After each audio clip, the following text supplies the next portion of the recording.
Okay, good. You have realized that today we're not focusing on COVID. The clinical care platform, since the upgrade, it has taken a bit of few changes. So we'll be mixing topics, COVID, and then alternating with the unforgotten dreadful diseases such as HIV, TB, cancer, fetal-maternal cases, and some pediatric oncology cases. In the next 2 weeks, we'll be doing cancer and chemotherapy by Dr. Zugizwa Jafta, and then followed by healthcare workers need to know about cancers and all that. And also we'll be focusing on vaccines, just to demystify the vaccines, since now we have started vaccinating 18 years and plus. Tonight we're focusing on prevention and treatment of cryptococcal meningitis in the advent of HIV. I must say I'm very excited and delighted that our founder of this clinical care platform has taken it upon himself to say he'll give us this topic today. Just to give you a brief overview of him, is Dr. Marwella. He's a medical doctor, an entrepreneur, and a facilitator with over 16 years experience in implementing public health program in partnership with the government, funding and development of agencies. He has completed his postgraduate diploma in HIV/SA and as well as tropical medicine in University of Pretoria. He is the director of Dr. Marwella Health Solution, a healthcare innovation and entrepreneurship firm that has bridged Aqua Training School, clinic, telehealth care, clinical care platform, Mbombela Women's Clinic, Aqua Primary Care Clinics, just to name a few. He is a member of National HIV Guideline Committee and a leader, consultant for the National HIV QI strategy for achieving UN AIDS 1990 strategy. He is a seasoned instructor, a clinical mentor for HIV and TB program. He's a member of Mpumalanga COVID Advisory Committee, member of the Institute for Healthcare Improvement and Open School, member of National Patient Safety Foundation, guest lecturer with the University of Pretoria School of Public Health, fellow of the International Society of Quality Healthcare, and expert member of SA HIV Clinical Society.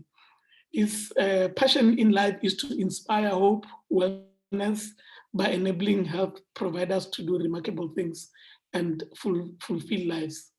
Thank you, Dr. Marwella. Quite a lot of things that you've done that I did not realize. We welcome you to the clinical platform, and please take us through what you've got for us tonight.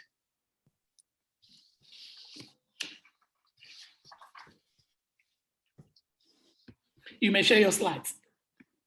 Yes, thank you very much, Dr. Sugole, for the warm welcome and introduction, and also to the colleagues who have really taken their time, firstly to attend this webinar, but importantly to support this initiative of the clinical care platform, where we just aim to really keep you updated and ensuring that you are also able to provide optimal clinical care to our patients that we see on a daily basis. So yes, today I'm going to talk to you about the prevention and treatment of cryptococcal meningitis. But before I do that, it's best that maybe I switch off my video. I will get back to that later, maybe during the questions time.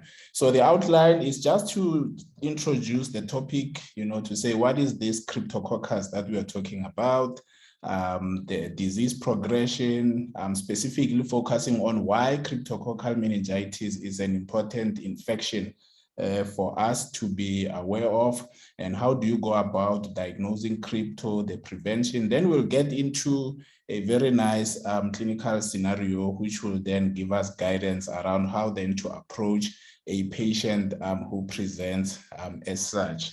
So firstly, crypto is a fungi that we find in the soil that is contaminated, usually by bird droppings. So in other words, it's something that you find in the environment. Most of us would then inhale it.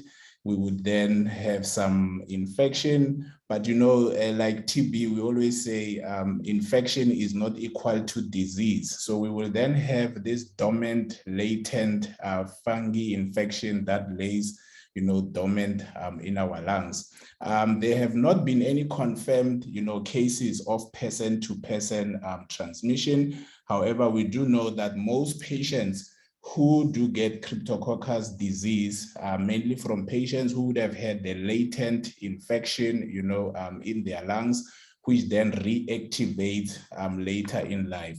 The reactivation in the context of HIV commonly happens when patients have CD4 counts that are below 100, but we know from current publications that even at higher CD4 counts, particularly CD4 counts below 200, patients living with HIV and AIDS can get a reactivation where now patients can present, with active disease. The most common presentation would be meningitis, and unfortunately the outcomes are generally not very good. So that's why we talk about the prevention, because what we want to do is to minimize the number of patients who eventually get active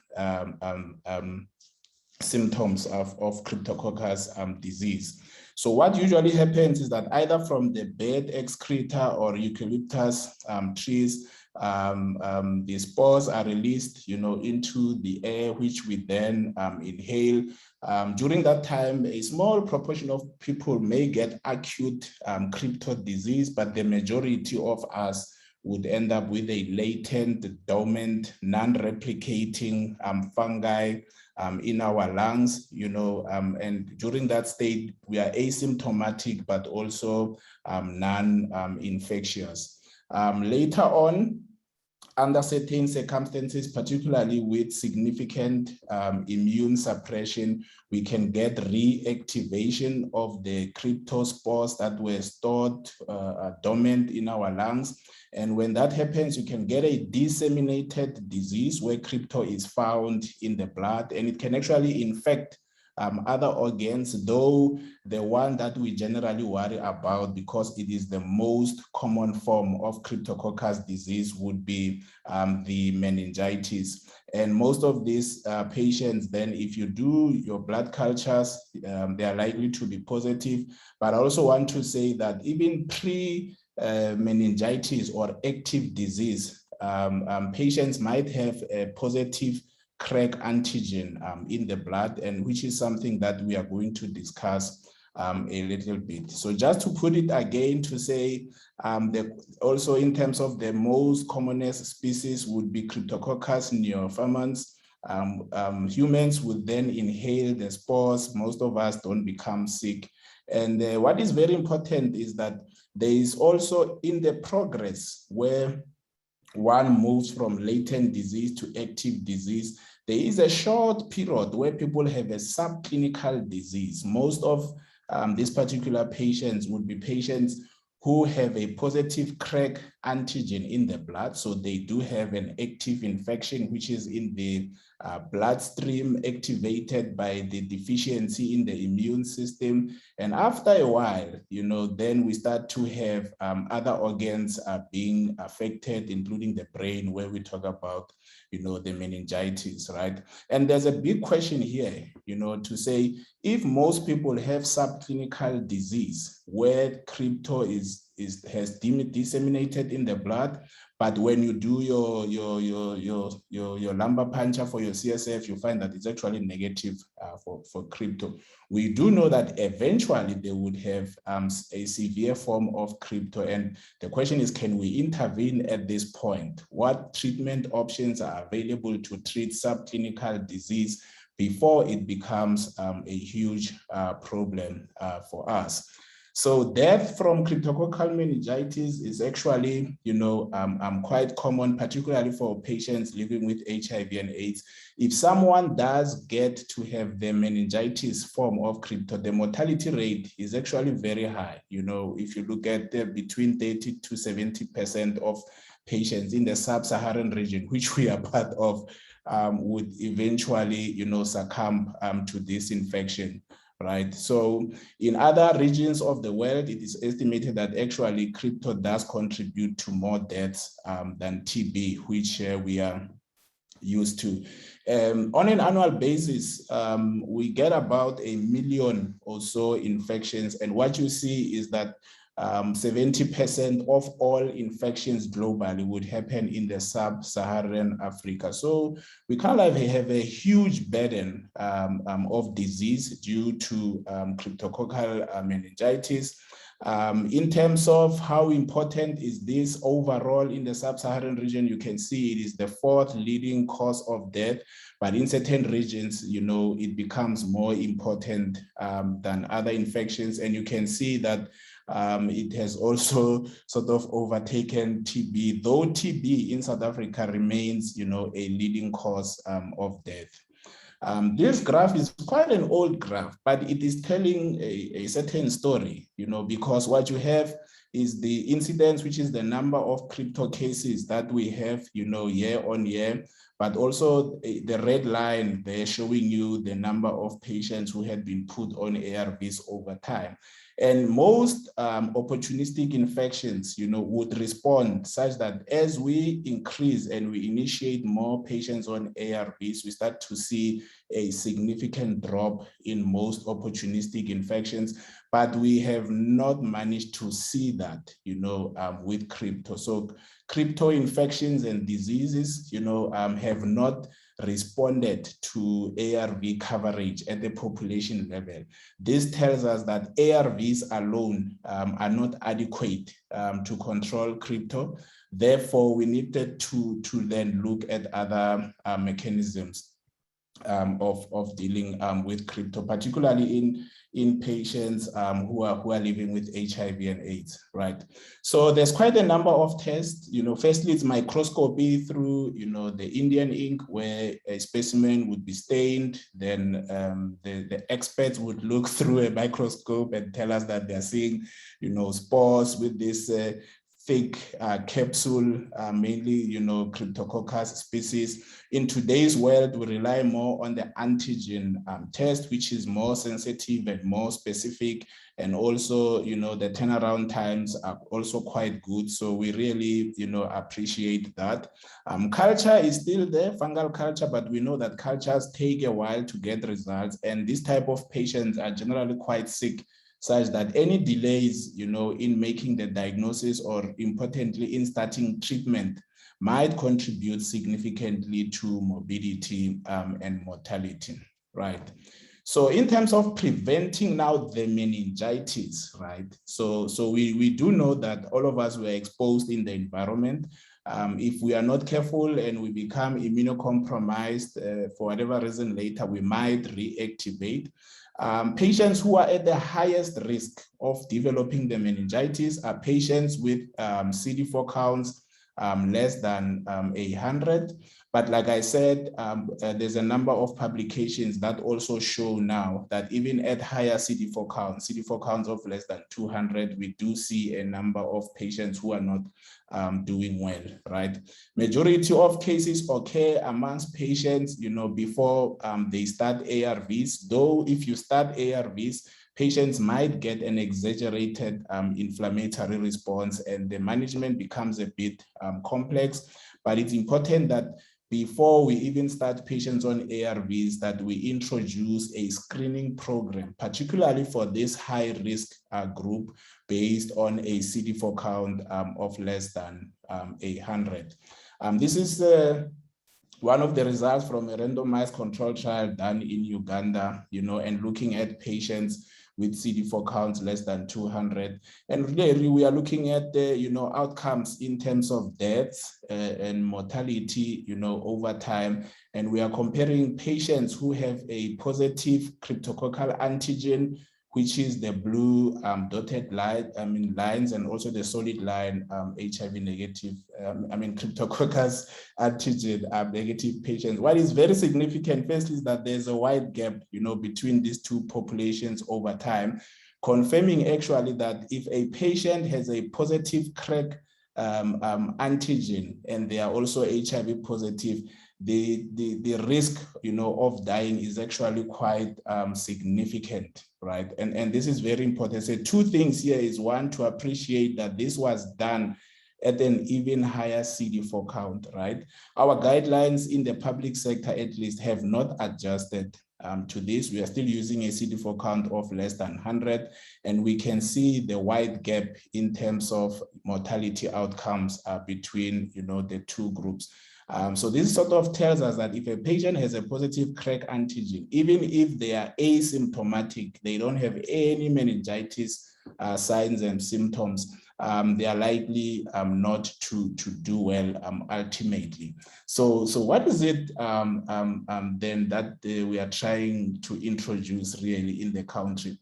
Is to say that firstly, we have the CREC antigen test or cryptococcal antigen test, which can detect, crypto in the blood, on average from 22 days before symptoms appear. So in other words, if you find an HIV positive patient who's got a positive CREC, right, in the next few days, 2 weeks, right, they are likely really to start to have headaches and other symptoms of meningitis, right? So, and also a positive CREC is highly predictive of who is likely to have the meningitis. And remember, the meningitis is associated, with bad outcomes. So basically, if you have a patient who's got a positive CREC and they are asymptomatic, the infection continues to spread. If we do not intervene, they would end up with a meningitis, right? And what we want to do is to interrupt, at this point, to say, what can we do to treat patients who have subclinical disease, such that we've got fewer and fewer patients who get this complicated infection. So the first thing is to identify those who are at risk, right? So the South African program, at least in the public sector, uses a CD4 count of less than 100, right? So if a patient has a CD4 count less than 100, we classify them as high risk. These patients, we would then need to do a serum cryptococcal antigen, right? And if this test is positive, we would then use high dose fluconazole to prevent cryptococcal meningitis. So that is the key intervention at that point. But first is to identify this group of patients at that time. So if you look, this is an example of your NHLS results, where patients with, you can see this particular patient has an absolute CD4 count of about 8. The results are there, cryptococcal antigen is positive. So, and this is what we call a reflex laboratory result, in that in the public sector, you don't have to request a cryptococcal antigen test, right? Basically, all patients, whenever you request your baseline CD4 count after someone tests positive, right? Once the CD4 count is measured to be below 100 cells, a cryptococcal latex antigen test would be done. And if this particular test is found to be positive, then we would need to act on that, right? So obviously, some of us are working in the private sector where you would have to wait for your CD4 count results, and if then order the test, because the issue is cost and someone has to pay for that particular test. So that is basically, the program. The key really is this particular algorithm, right? And most people are not aware that it has been updated. They are used to the old algorithm. So I want them to take you through this particular algorithm. So when you have an HIV positive patient who's living with, with a CD4 count less than 100, a CREC antigen in the public sector will be done automatically, right? If it comes back negative, right, you can then start your patient on ARVs and screen for other opportunistic infections, right? Where your CREC antigen is positive, the old guideline would have said, check for symptoms. If the patient does not have symptoms, start them on prophylaxis. Now, this is where the biggest change is. The biggest change is all patients who are HIV positive with a CD4 count less than 100, the crack antigen is positive, all those patients must be referred for a lumbar puncture, right? So this is very, very, very key. But there is a note there which says if there is a delay in performing the lumbar puncture, right, you need to make sure that you are able to start your patient at least on fluconazole 1,200 milligrams immediately as a daily dose, right? Remember, we are not recommending that you just treat them and send them home, right? So you would start the fluconazole, and then if there's no doctor in the clinic to do a lumbar puncture, then they need to be referred to the hospital for that. Then you act based on your lumbar puncture results. So if your crack antigen is positive, this is an obvious one. So there was crypto in the serum, which is the blood. You also have crypto now, in the CSF. That means this patient has a meningitis and they need to be treated with 2 drugs at least, Amphotericin P and Fluconazole for at least 14 days. Then Fluconazole continued until they have recovered immunologically.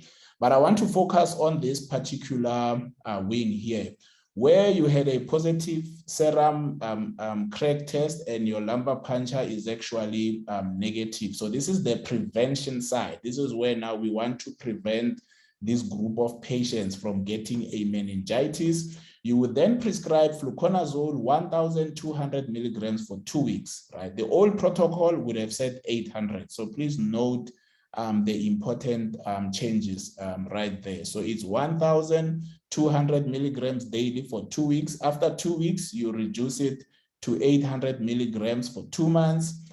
Which after 2 months, you then go take your patient to the maintenance phase, where your patient will then take fluconazole 200 milligrams daily for at least a year. So you cannot stop the fluconazole before a year.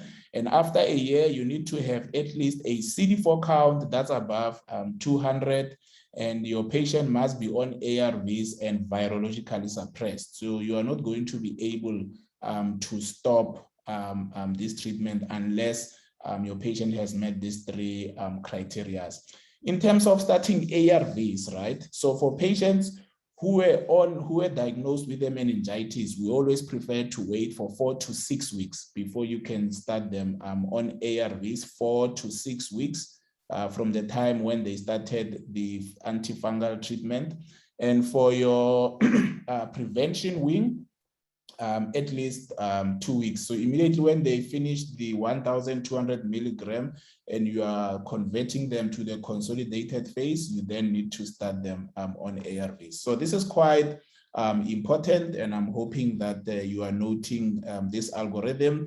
We will share the slides through the emails in the next 24 hours. Please do use the algorithm accordingly. Now let's get into a part where we then go through a case together, because it will then lead us to some of the key learning points. So here's a case of Mr. KK, a 25-year-old HIV-infected male who's seen at your clinic there 7 days, right, after starting TLD, the ARVs, and you are reviewing the results. So this patient started ARVs first, and which is quite common, right? Where we start and then suddenly the results come back, the CD4 count is 20 and your cryptococcal antigen test is positive and the patient is asymptomatic, right? So there is a question that I have for you at this stage. And I want to ask you to say, at this stage, would you perform a lumbar puncture for this patient? He's on ARVs. His CD4 count is 20, and the other point is that the crack antigen is positive. The serum crack antigen is positive. All right. So just for a few 3 more seconds, and then I'll show you the results, and then we can discuss a bit. So yeah, I mean, this is more the result that I expected to say. Following that algorithm, you would understand the critical change in the guidelines that all patients who present with a positive CREC antigen, even if he does not have symptoms, right, they need to get a lumbar puncture. So really the correct answer here would be that the patient needs to get a lumbar puncture, which is very key, right? So I just want to show you this cross-sectional study, which was done in Johannesburg, where they looked at patients over the age of 16 years with CD4 counts less than 100. You can see it was 20,000 patients. And out of these, 851 had a positive CREC antigen, right? A small portion of those patients had a lumbar puncture. This is very important to look at this, right? So obviously, if you had a lumbar puncture and you are symptomatic, we expect that most of them would have crypto, you know, in the CSF. But also look at why the guidelines had to change, right? Look at this. So 168 patients had a lumbar puncture, 90 of them were asymptomatic, right?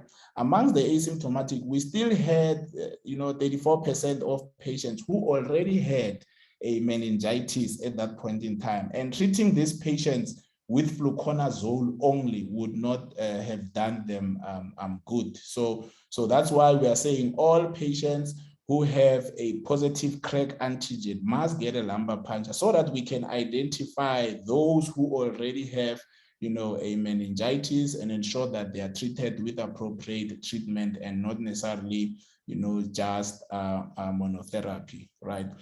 This study did not look at outcomes to say, fine, if these patients were given fluconazole monotherapy, what happened? But there's a lot of publications around monotherapy versus dual therapy, and we know that monotherapy is not recommended when it comes to crypto. You need at least 2 drugs to treat our patients. Right? So the other question is, because now the patient was already 7 days on ARVs, and now the patient has a positive CREC antigen, what do you want to do, regarding the ARVs? Do you want to stop, or what do you want to do with the ARVs? The patient started 7 days ago. He's got a positive CREC antigen.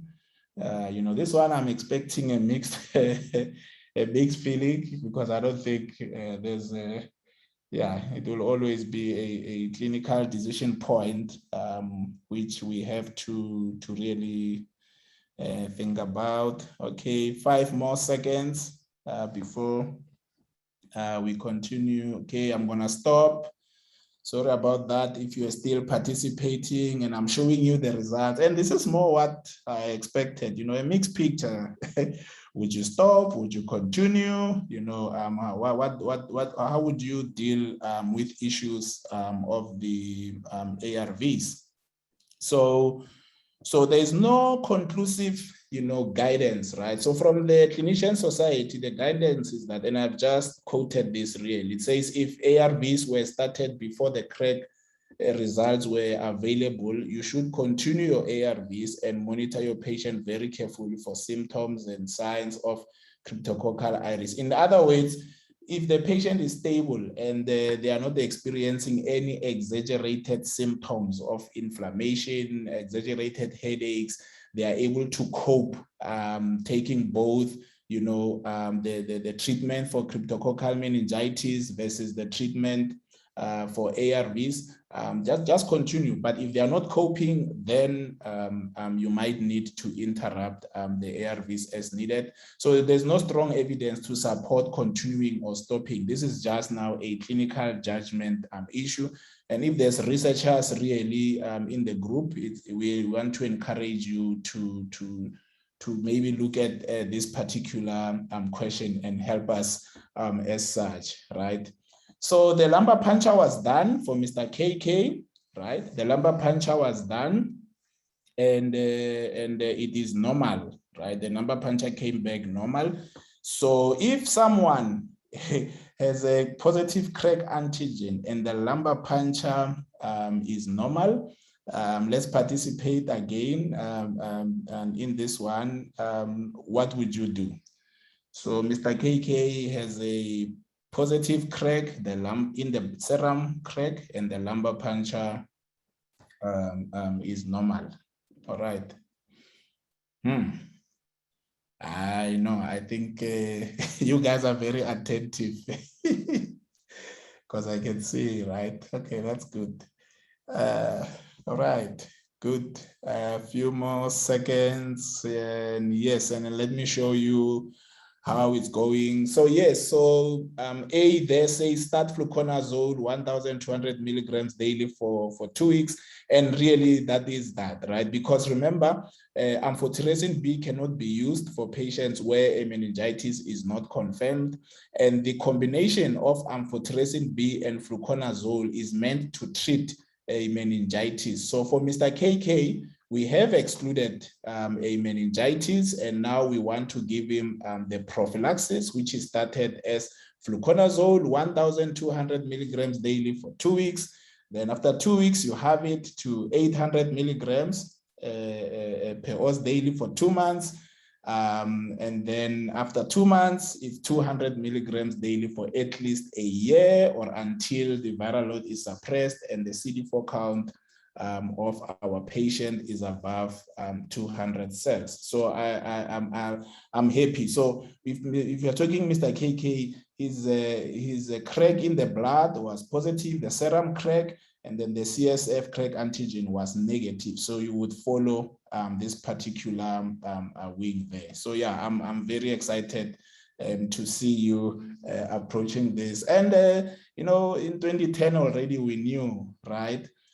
And I want to talk about this because personally I participate in other forums, you know, and also maternal death reviews. I remember a young girl who really succumbed to crypto, but she had a positive crack antigen. She booked early, around 11, 12 weeks. And the problem is when you do a reflex test, a test that is not ordered. So once a CD4 count is less than 100, they do a crack antigen, no one checks the results, right?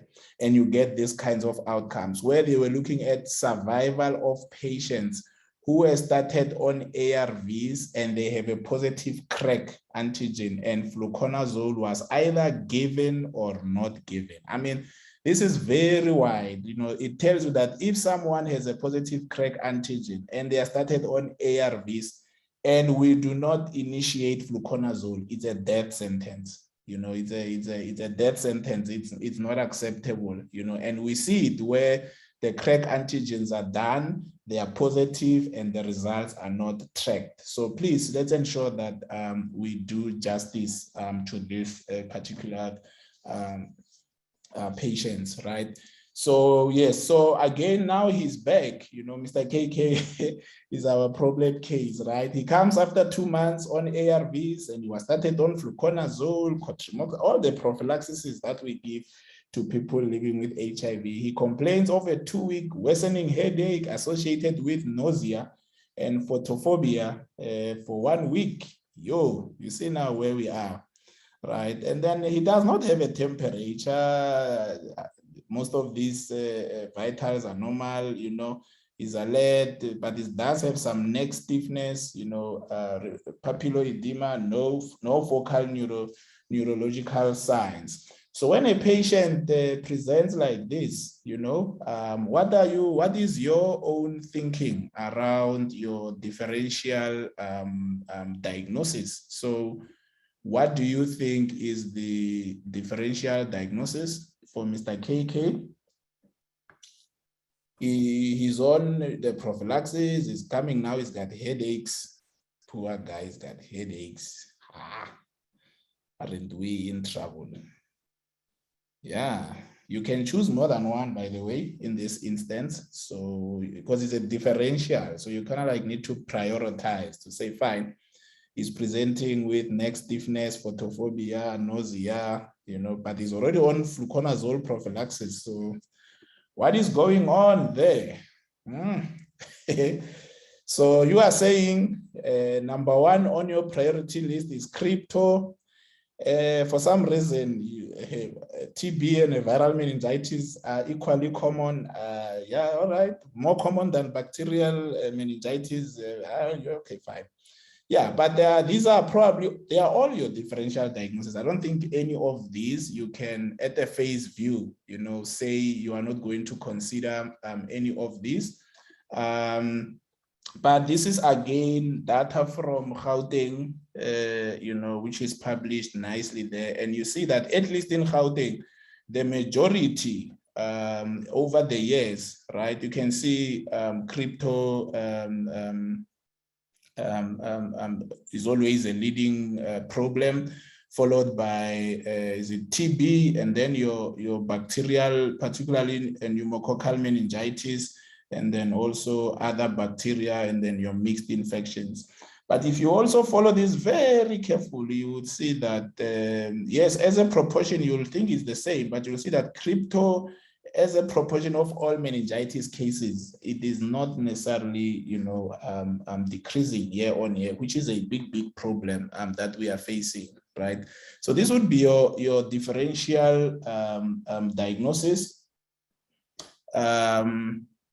What is key is to always also assess your patients in terms of poor prognostic factors, assessing their mental status, if they have a low CSF count in the CSF, raised intracranial pressure, if they already have some level of resistance, but also your crack antigen titer. If it's higher than this, you know that your patient might not do well. Remember, crypto can present as a skin condition, this round raised lesion with central umbilication and crusting, you know, like that particular case. Sometimes even hemorrhagic at the center. It can also present as cysts. If you see a patient who's got thin-walled cysts in a very severely compromised patient, you must suspect crypto. Even in the lungs, you can get crypto in the lungs. You can see the thin-walled cysts there, you know, quite common. These raised bumpy lesions with a central umbilication and hemorrhage are very key right there.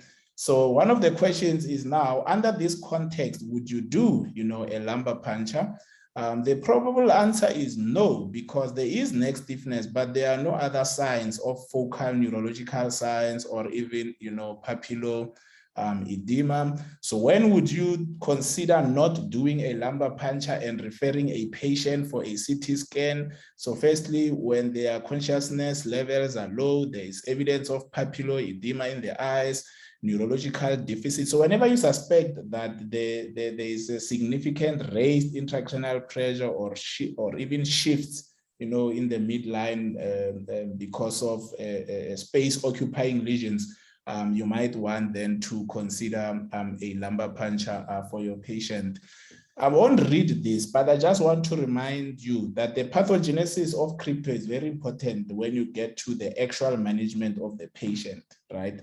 Because they have headaches and they feel, you know, horribly, they are in pain because there is an outflow obstruction. I think that is very important to note. You see, if it was a TB case, if you are dealing with TB, right, you are talking about inflammation, you know, you are talking about brain edema due to exaggerated and inflammatory response. But with crypto, most patients don't even have an immune system. So the symptoms you see, right, are because there is the blockage in the passage of the CSF. And we're going to come back to that when we answer one important question, right?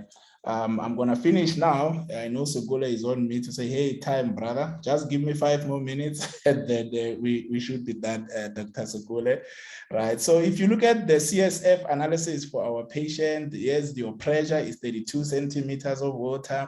It appears clear. There are no red cells. Look at the lymphocytes, right? Very high, right? Your polymorphonuclear cells, not that high. And your protein, look at your glucose, you know, at that level. So always it's a question of how do you interpret this and how does this help you to narrow down on your differential? Like if you said bacterial meningitis, will a bacterial meningitis give you high lymphocytes? you know, and what then specific further tests, you know, do you need to look at? So when you look at crypto there, you get high lymphocytes, but also TB gives you high lymphocytes, you know, and then you might then need to look at specific tests like your crack antigen fungal culture, but also look into doing a gene expert on your CSF and also a TB culture so that you can exclude these two because you've got high lymphocytes. Virus, you know, probable, but the sugar should have been normal. So, you know, a virus and a bacterial infection, probably not, you know. So for this case, the Indian ink came back positive, the antigen in the CSF came back positive. So now the patient no longer has just a crypto in the blood, they now have a meningitis, right? And look at the gene expert ultra result there, positive, and the gram stain was negative. Fungal culture is pending. So this patient now has a cryptococcal meningitis, but also has TB. And please don't forget that we recently started the patient on ARV. So this might still be part of this immune reconstitution inflammatory syndrome, you know, where the immune system, as it improves, you know, we start to find infections that were previously negative, finding them to be positive. And it's quite common to have a patient who's got both crypto and TB at the same time. So how would you manage this patient? Sugule, as I summarize, you know, the treatment, and then that will be all for today. So for the first 2 weeks, your patient will get a combination of Amphotericin B and Fluconazole. And then once they are stable and you discharge them, you continue them on Fluconazole 800 milligrams daily, and then 200 milligrams per day for at least a year, right? There is a better drug, flucytosine, which is not readily available in the public sector. And in combination with either Amphotericin B or Fluconazole, we are able to treat and discharge a patient in a week, you know. So we should be advocating for that particular drug to be approved, you know, and in Mzansi here. In terms of the raised intracranial pressure, always, whenever you do your lumbar puncture, you must measure the pressure, you know, and if the pressure is more than 25 centimeters, you need to at least drain 10 to 30 mils or at least 50%, you know, of your CSF. Your goal is to get a pressure of less than 20 centimeters of water. So this is quite important, and it is therapeutic. It reduces the symptoms, you know, and then also helps patients to recover quicker. This is now the issue of steroids. You know, that's why I was telling you about that pathogenesis, to say steroids with crypto are associated with bad outcomes, mycologic failure, clinical failure, and early deaths. So if your meningitis is a pure crypto meningitis, there is no place, you know, for steroids, because remember, the symptoms are due to obstruction where this fungi is trapped in the CSF. There is no inflammation in AIDS-associated crypto, right? But if this was TB, there would be a space for steroids. But if the patient has TB and crypto, it's best to treat both conditions without using steroids, and use steroids where you really feel that they are really indicated. Otherwise, you are likely to have poor outcomes for your patients.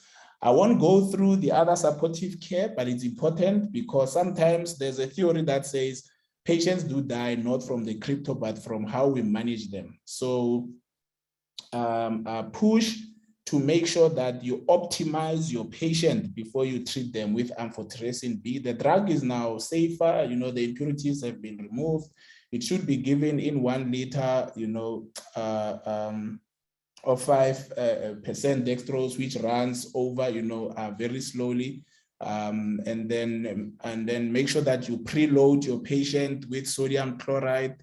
You preload them with fluids, you know, and then to minimize a phlebitis, immediately after you have given your Amphotericin B, you can flush that vein with normal saline. It usually, you know, helps them to get better. Then make sure that you monitor the creatinine, the potassium, and the magnesium at least twice a week. And once you have changes in those particular 3 blood tests, you need to make sure that you are able to respond. Check your HB every week. Make sure that the renal system is really functional, and ensure that, you know, your patient is optimized.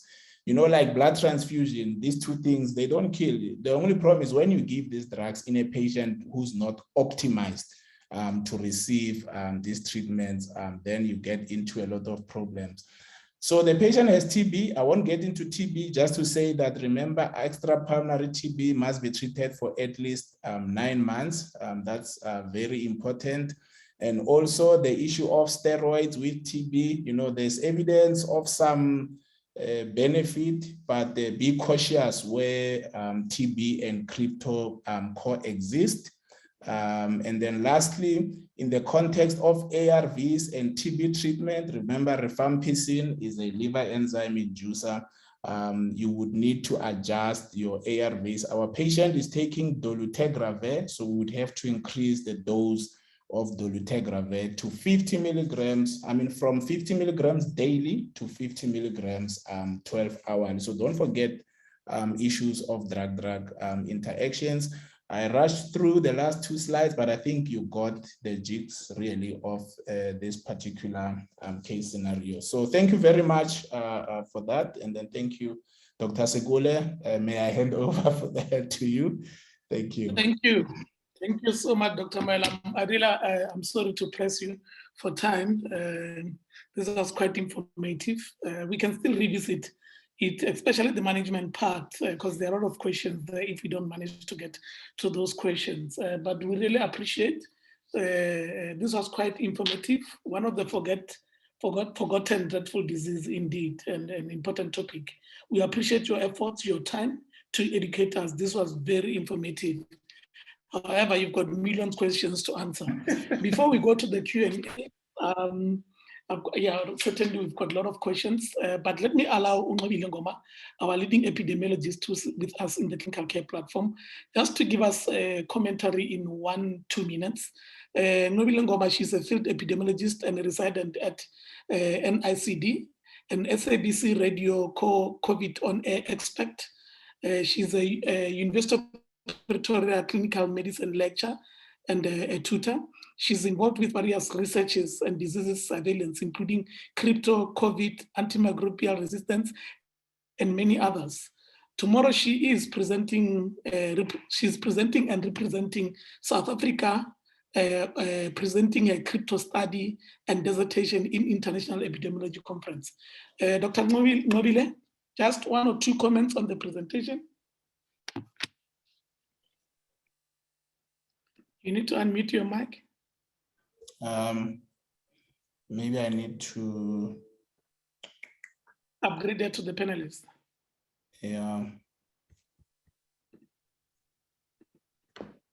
No. It's Ngoma. Okay, fine.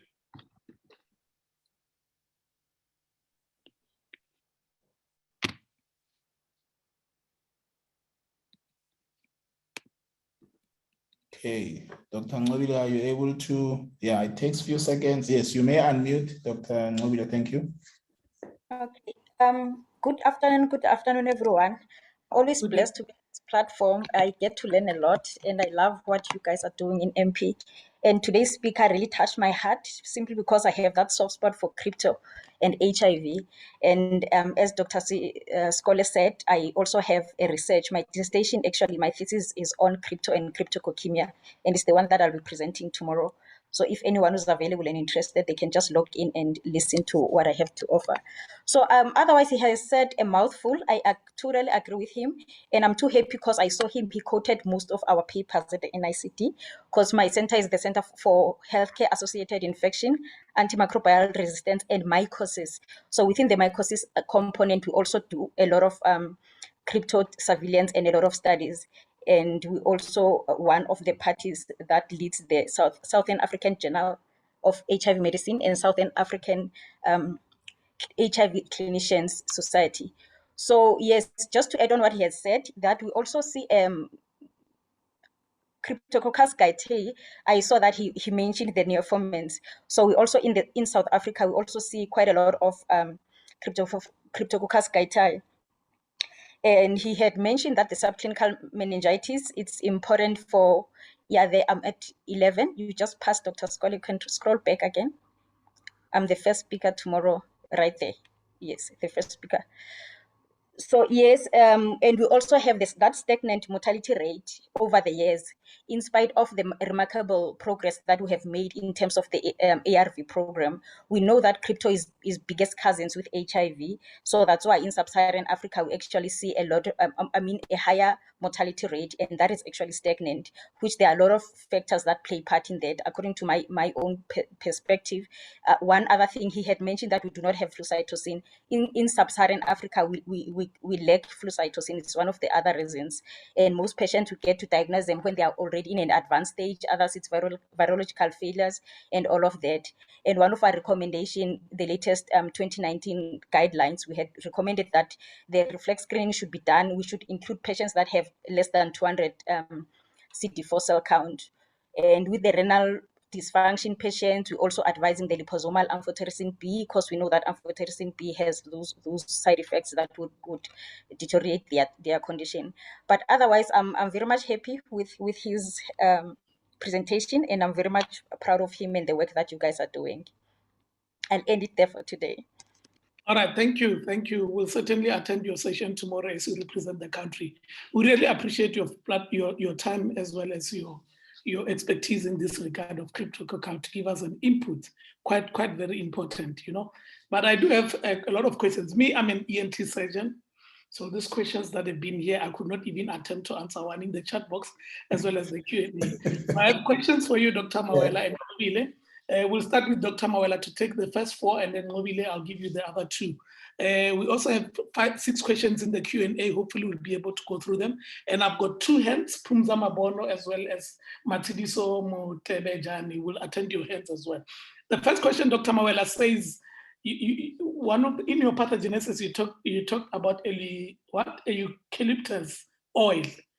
Can we get traces of crypto from this, since in the context of COVID, people use this on oil leaves so that they can steam?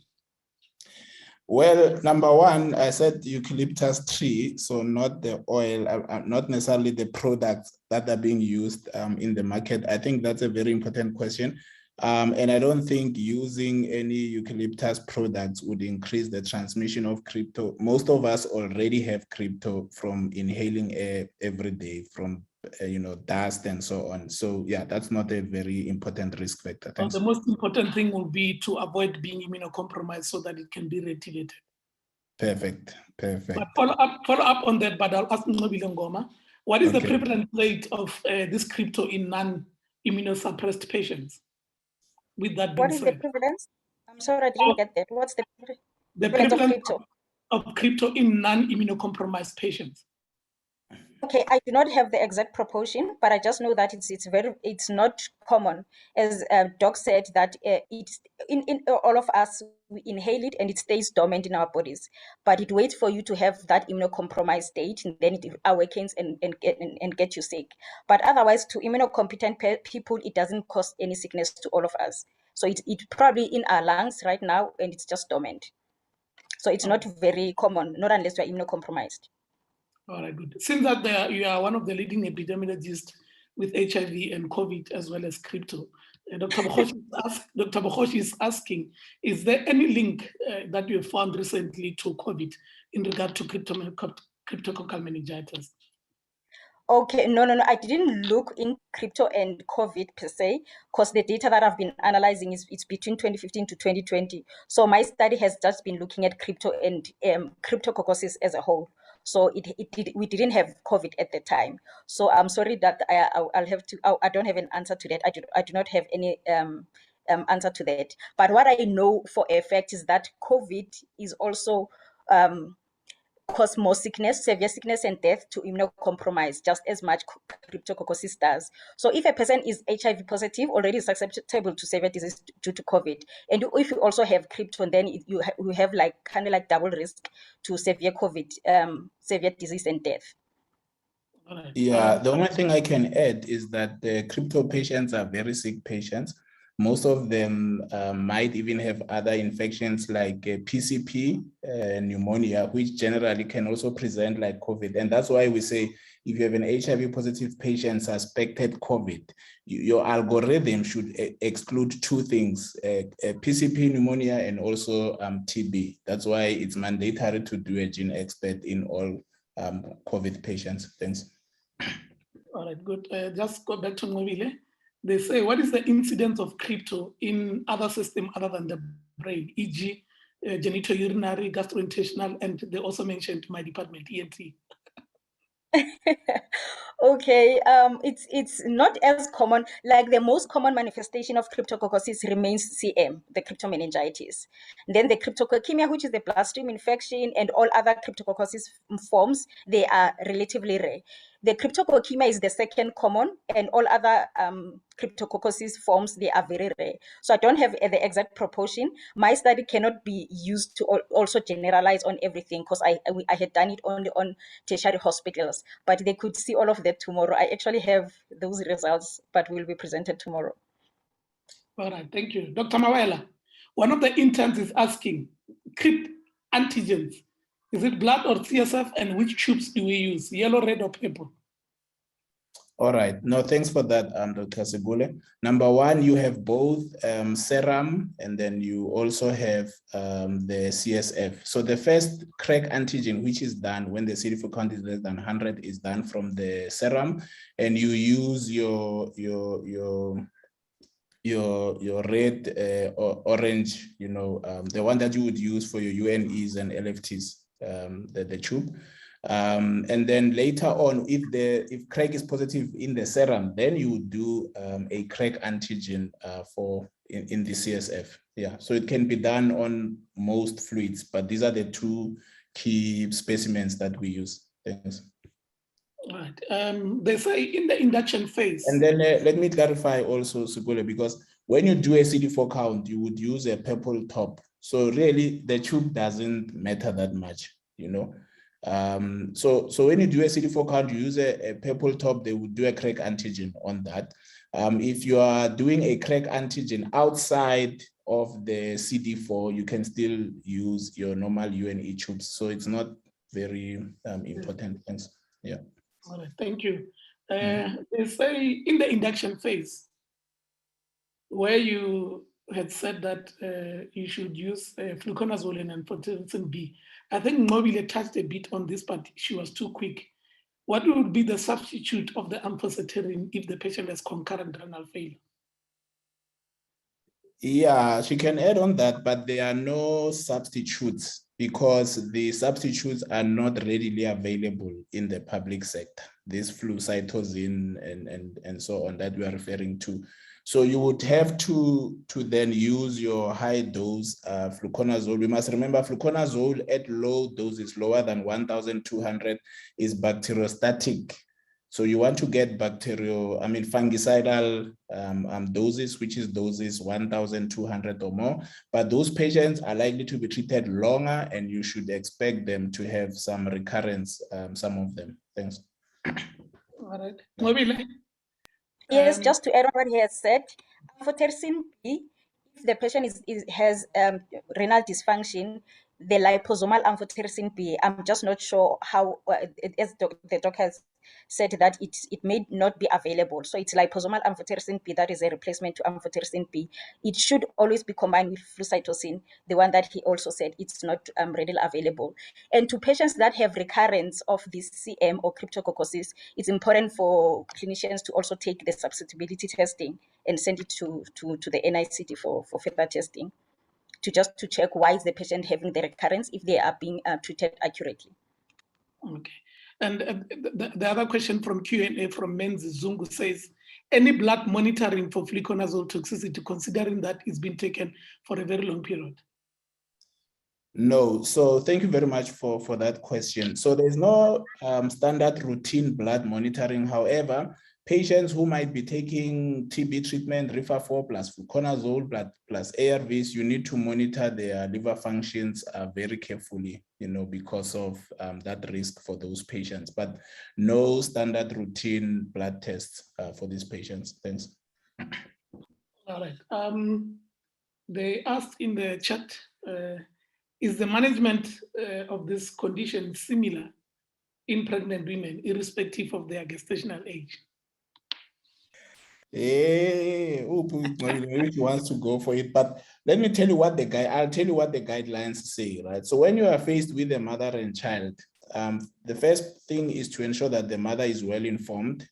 She's given, the risks of treating versus not treating, and we make her understand that our interest in that scenario is to make sure that she comes out well and alive. I think that is the most important thing. Now, Fluconazole, Amphotericin P is teratogenic. Fluconazole equally is teratogenic. It affects the bone and skeletal development of infants and babies.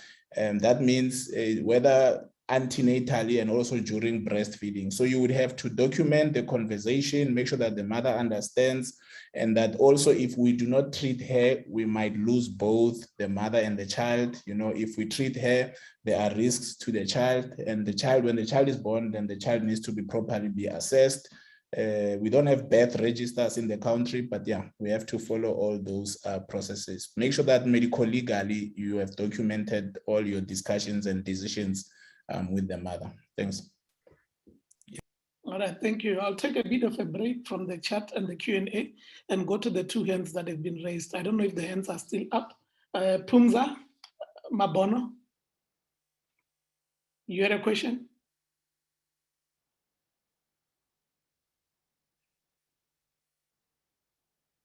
Dr. Marwella, you may need to unmute your mic for Pumza Mabono. While you are doing that, let's go to the question, and as well as Matsidiso Mutebejane. You may need to unmute. Pumza, are you able to ask your question? There's Pumza. You need to unmute your mic, Pumza. Sorry, I accidentally put up my hand. I wasn't asking anything. Okay. Sorry about that. All right, let's go to Matsidiso Mutebejane. Was your hand up accidentally as well? I can't see her on the list. I think maybe she's off. Thanks. All right, not a problem. On the maintenance phase, patients still not virologically suppressed and CD4 count is still less than 200 after a year. Do we continue until they meet the criteria for stopping? Ewel Mudimba, you are noted. Dr. Marwella? Yes, you continue until the viral load is suppressed and the CD4 count is above 200. Yes, thank you. I think that one, yeah, we clarified during the presentation. Thanks, Ngole. Right. Can we unmute Abel Mudiba? He's eager to say something.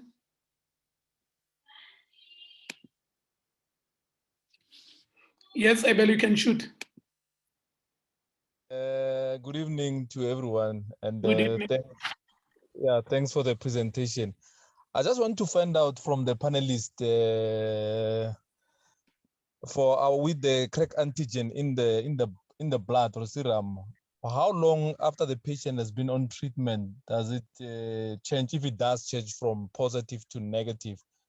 And the reason is that you might find some patients that have been on fluconazole for a long time, and some they have been taken the correct antigen and it's still positive, but they're still on treatment. Thank you. Dr. Marwella? Yes, I thought you would ask Doctor to respond, because I'm sure she has covered that. But the little I can say is that it takes a very long time to clear crypto, either in the CSF or in the blood. That's why the maintenance phase is up to a year, and we don't want patients who are unsuppressed to be stopped, because they're likely to have a recurrence. I don't have the actual duration to say 6 months, 8 months. It's quite variable, but up to even a year, you can find crypto still positive. That's why if a patient presents with symptoms previously treated, we always encourage that you take a culture for susceptibility and to confirm if this is an old infection or this is a new infection. Yeah, thanks, Segole. Nawile, do you want to add something on that? No, he's perfectly correct to say it's variable across patients, and it could take for more than a year. And the important thing is to take culture in case you see a patient and you're suspecting that it's something that has always been there throughout, or it's ongoing in their bodies. Then you can always take culture, blood culture for them, and susceptibility testing. All right, noted. Thank you. There's a hand for Franz Raseswe. Dr. Marwella, can you unmute the mic? Franz Raseswe. On the floor. Franz, yes. Can you hear me?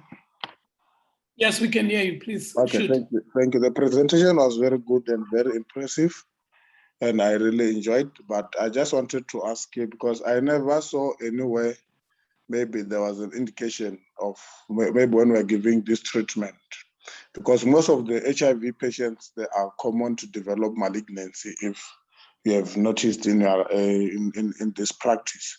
So I want to find out if maybe we realize that this patient has got a certain malignancy, we first continue and go and send them for chemo, or what do you do? Or we can send them for chemo while they're taking this for prophylaxis. That's just my short question. Thank you. Dr. Marwella. Yes, I think firstly, just to say thank you for the question.